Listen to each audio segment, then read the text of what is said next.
లాలి అనలేదే చిన్ననాడు నిన్నెప్పుడు ఈ ఊరి ఉయ్యాల ఓ నీ పాదం ముద్దాడి పులకించి పోయిందే ఈ నెల ఇయ్యాల విజ్ఞానపురంలో ₹1 కోటి తగ్గకున్న గ్రాంట్ త్వరలోనే గ్రాంట్ అవుతుంది కమ్యూనిటీ మా పిల్ల పాపల్లో మా ఇంటి సార్ దగ్గర చాలా డీటెయిల్ ఇన్ఫర్మేషన్ ఉంటుంది. ప్రతి గ్రాంట్ వచ్చినప్పుడు వాస్తవంగా ఒక డీగా నేను చేసే ఎక్సర్సైజ్ కంటే 4-5 రెట్లు ఎమ్మెల్యే గారు ఎక్కువ ఎక్సర్సైజ్ చేస్తున్నారు. కేవలం ఎమ్మెల్యే గారి ఇన్స్ట్రక్షన్ తర్వాత నేను ఫీల్డ్ లో చూస్తున్నాను. ఇప్పుడు టెక్నికల్ వర్క్ తప్ప మేజర్ గా చేయాల్సిన పని అంతా సారే చేస్తున్నారు. దానికి తగ్గట్టుగానే మేము వ్యవహరిస్తున్నాం.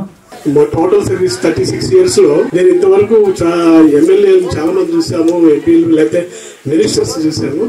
ఇంత నిజాయితీ పరుడైన ఎమ్మెల్యే గారు నిజంగా మనకి దక్కడం చాలా గౌరవం ఉంటుంది, మన అదృష్టం.